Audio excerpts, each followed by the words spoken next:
Hola, soy Guillermo Topa, médico cirujano, docente de la Cátedra de Cirugía B de la Facultad de Medicina de la Universidad Nacional de La Plata.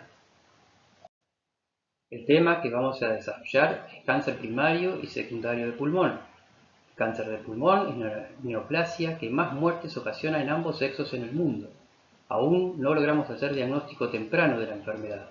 Es un desafío cambiar esta realidad, ya que no nos puede conformar el hecho que la enfermedad lleva a la consulta habitualmente en forma tardía. Tendremos que encontrar signos y síntomas que nos alerten antes o métodos de screening que permitan un diagnóstico precoz. Los objetivos de la clase son adquirir las competencias para el diagnóstico y conocer los tratamientos del cáncer de pulmón, reconocer que es una enfermedad de alto impacto sanitario, generar las inquietudes para encontrar nuevas líneas de acción en la prevención, en el diagnóstico temprano y en las terapéuticas posibles. ¿Qué es cáncer primario y secundario de pulmón? El cáncer primario de pulmón es cualquier tumor maligno de estirpe epitelial originado en el epitelio de revestimiento o glandular del árbol bronquial, quedando de este modo excluidos los tumores benignos, los mesenquimáticos, los pleurales y los metastásicos. Es una enfermedad grave, el pronóstico y el tratamiento dependen del tipo de cáncer, del estadio de la enfermedad y de la salud general del paciente. Es importante que las personas que presenten factores de riesgo para el cáncer del pulmón, como el tabaquismo o la exposición a sustancias tóxicas, se realicen exámenes regularmente para detectar la enfermedad en etapas tempranas. El cáncer secundario de pulmón, también conocido como metástasis pulmonar, es la implantación y formación de nuevos tumores iguales a un primario originado en otro tejido. Las personas que han sido diagnosticadas por un cáncer y tienen factores de riesgo para las metástasis pulmonares se deben realizar exámenes regulares para detectar la propagación de la enfermedad a los pulmones en etapas tempranas. Ahora hablaremos del cáncer primario de pulmón. Existen dos tipos principales. El carcinoma de células no pequeñas es el tipo más común de cáncer de pulmón y representa aproximadamente el 85% de todos los casos. Y el carcinoma de células pequeñas, que es menos común, 15%, y suele crecer y diseminarse más rápidamente que el carcinoma de células no pequeñas.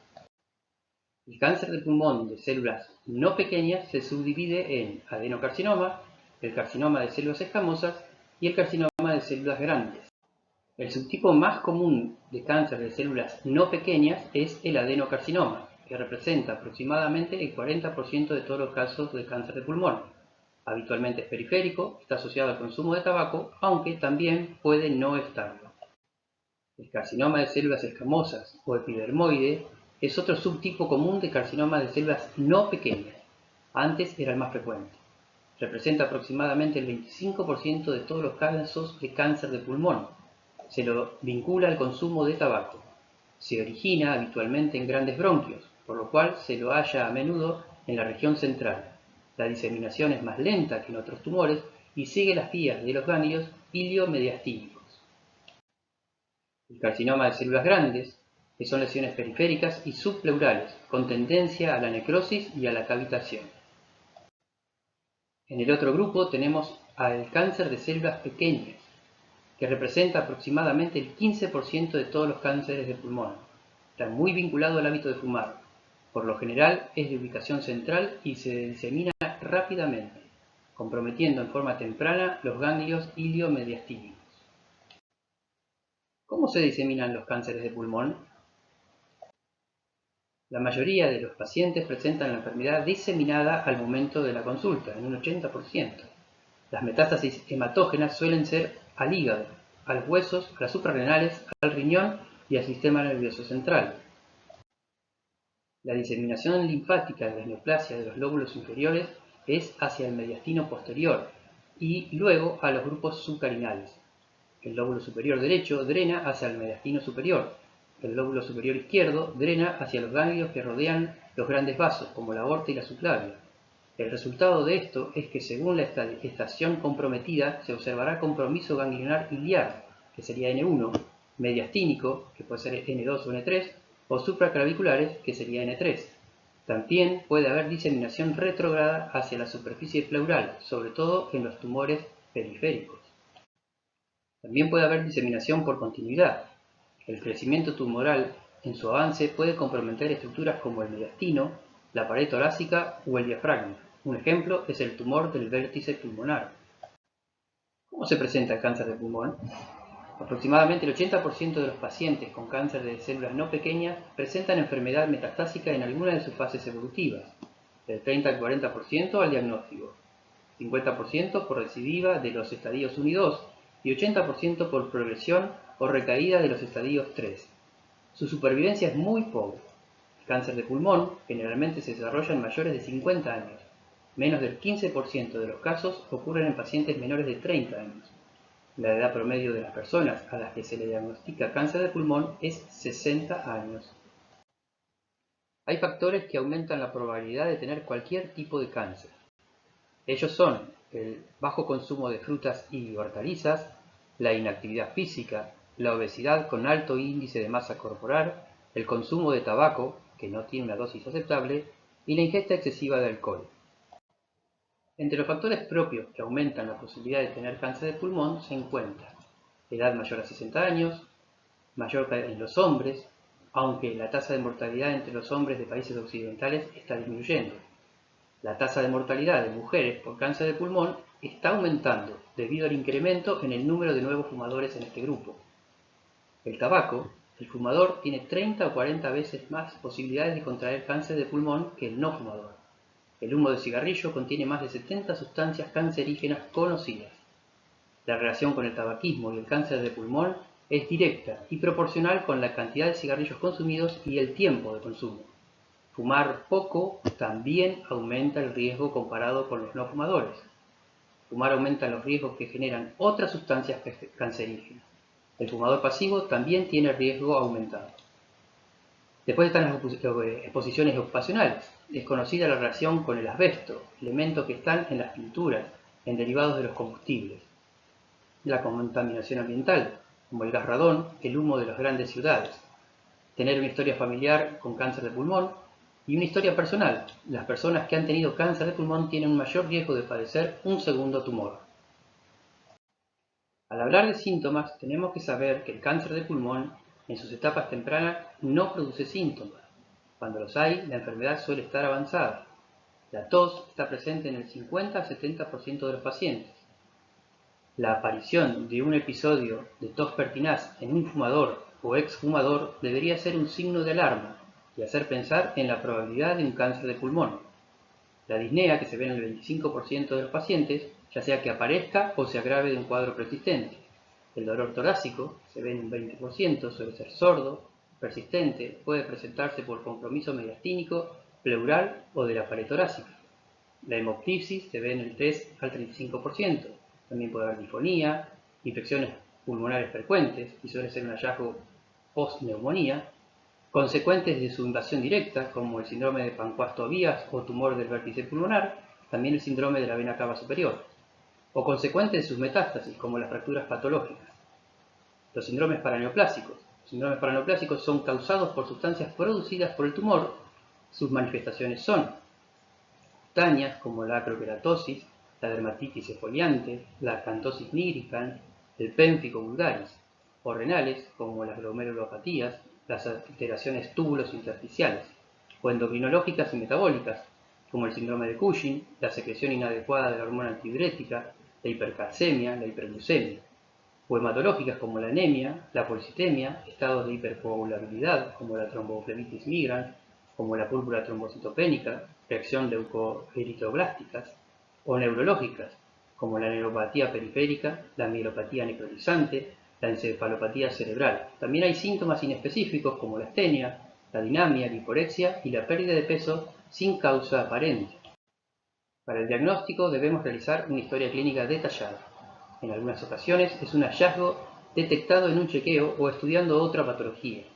Los síntomas ya descritos los podemos agrupar en dependientes de su acción local, de las sustancias que genera como los síndromes paraneoplásicos o consecuentes al daño realizado por sus metástasis.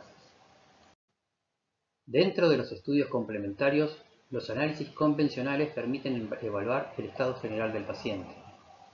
De los específicos, el antígeno carcino embrionario es el más utilizado, aunque puede estar también elevado en fumadores y otros tumores. La radiografía convencional La mayoría tienen radiografía de tórax patológica. En un 80% de los casos es indicadora del diagnóstico. Las imágenes preceden en meses a la sintomatología y nos sugieren enfermedad avanzada. La tomografía computada sigue siendo el mejor método para el estudio anatómico global del tórax.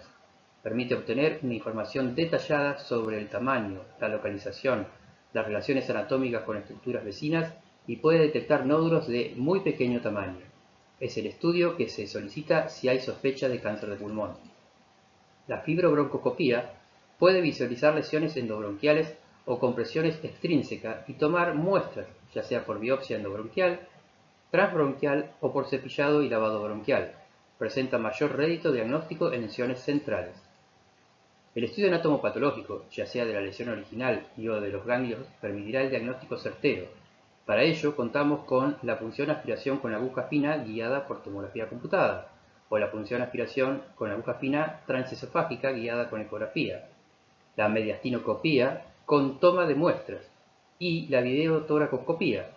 Esta última es principalmente útil en el estudio de los derrames pleurales, para confirmar o descartar la afectación pleural, y en el diagnóstico de nódulos pulmonares si su localización es periférica, permitiendo biopsiarlos. La estadificación del cáncer se utiliza una vez diagnosticada la enfermedad. Implica evaluar el tamaño del tumor, la profundidad de la invasión en el tejido circundante, la diseminación a ganglios linfáticos y la presencia de metástasis, es decir, la diseminación del cáncer a otros órganos o tejidos del cuerpo. La clasificación más usada es la clasificación TNM, donde T es el tumor primario y se divide en 4 categorías según su tamaño y el grado de invasión local. N representa la diseminación linfática y se divide en N1, que son los ganglios broncopulmonares, N2, que son los ganglios mediastínicos homolaterales, y N3, que son los ganglios mediastínicos contralaterales y los supraclaviculares. La diseminación metastásica se representa con la M. Se mide por su presencia, que es M1, o su ausencia, que es M0. La estadificación es un proceso complejo que requiere de evaluación cuidadosa para saber el grado de invasión del cáncer en el paciente. Nos permitirá determinar el tratamiento adecuado y el pronóstico del paciente con cáncer de pulmón. Basándose en estos criterios, se puede establecer diferentes etapas o estadios que van desde el 1 al 4. Para la estadificación se utilizan los estudios ya mencionados y algunos otros como el centellograma óseo, que tiene alta sensibilidad y especificidad para detectar la metástasis óseas. La resonancia magnética nuclear se recomienda su uso solo en algunas circunstancias especiales, como los tumores del vértice del pulmón. La angioresonancia, que permite evaluar con gran exactitud la posible afectación vascular de los vasos subclavios y o brachiocefálicos. La tomografía de emisión de positrones fusionada con tomografía computada, modalidad diagnóstica basada en la mayor actividad metabólica de las células neoplásicas, sumados a los detalles anatómicos que se obtienen por la tomografía computada. Métodos invasivos para obtener biopsias, son los mismos que se utilizan para el diagnóstico, en este caso son para confirmar o no metástasis. Examen funcional respiratorio, es esencial para evaluar el estado funcional del pulmón, las restricciones que provoca el tumor y las posibles restricciones causadas por otras patologías. Predice la tolerancia que tendrá el paciente a la cirugía.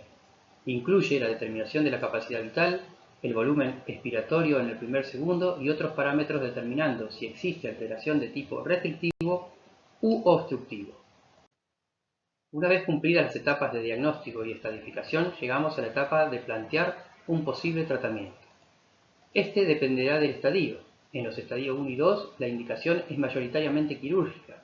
En el estadio 3, se decidirá según el caso. En general, las 3 terapéuticas pueden combinarse y en el estadio 4 suele ser no quirúrgico. En casos muy avanzados, no aplicar ninguna terapéutica agresiva puede ser una opción y solo realizar tratamiento paliativo.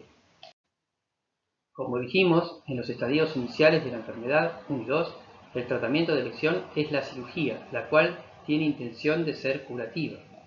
El gold estándar en el tratamiento quirúrgico es la lobectomía pulmonar asociada a un muestreo o vaciamiento ganglionar mediastinal homolateral. La lobectomía consiste en extirpar en forma completa el lóbulo afectado. Puede realizarse por toracotomía o por videotoracoscopía. La quimioterapia y la radioterapia pueden usarse como terapia de inducción, que sería neoadjuvancia, para intentar luego cirugía, como terapia definitiva o como terapia adyuvante postoperatoria. Luego de realizado el tratamiento, tenemos que hacer el seguimiento del paciente. Haremos un seguimiento clínico de laboratorio, imagenológico y endoscópico.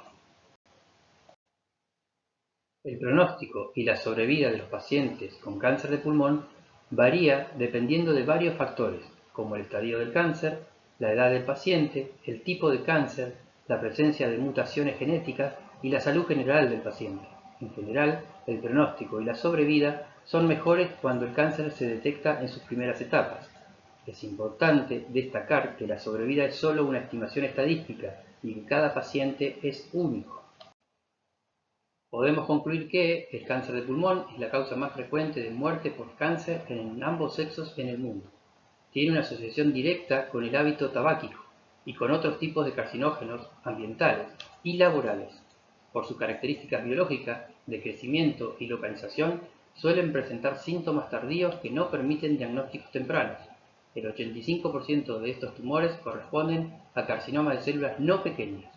El gold estándar del tratamiento quirúrgico es la lobectomía asociada a un muestreo o vaciamiento alveolar mediastínico, ya sea por toracotomía o videotoracoscopía, pero es solo para el estadio 1 y 2. Debemos tener como objetivo llegar a un diagnóstico temprano. Lograrlo es un desafío que compromete a las nuevas generaciones de médicos. Es parte de nuestra responsabilidad lograr disminuir los factores de riesgo como el cigarrillo y así disminuir la incidencia de esta letal enfermedad. Fomentar los buenos hábitos es fundamental para disminuir la posibilidad de contraer todas las formas de cáncer. Ahora hablaremos brevemente de tumores secundarios de pulmón. Los pulmones son un sitio frecuente de diseminación de tumores malignos. Las células cancerosas pueden desprenderse de un tumor primario, tumor original, y trasladarse a través del torrente sanguíneo o del sistema linfático hacia los pulmones, donde pueden implantarse y formar nuevos tumores. Los tipos de cáncer que con más frecuencia se propagan hacia los pulmones incluyen el cáncer de mama, el cáncer colorectal, el cáncer de próstata, el cáncer de riñón y el melanoma. El hallazgo de metástasis pulmonares es una complicación del tumor primario y nos muestra la capacidad de propagación de la enfermedad. Hay 4 formas básicas de presentación. Todas ellas, la más común es la forma nodular intraparenquimatosa, con tumores bien redondeados y delimitados, que se forman en el intersticio pulmonar y pueden ser únicos o múltiples, unilaterales o bilaterales. El diagnóstico se basa en la sospecha clínica, ya que mayoritariamente son asintomáticos. Los síntomas dependen de la forma anatomopatológica. La nodular intraparenquimatosa periférica no suele dar síntomas y solo se detecta por exámenes radiológicos realizados en pacientes con antecedentes de neoplasias o por otros motivos. Suele verse en la radiografía como una suelta de globos. La intraparenquimatosa central suele manifestarse por tos.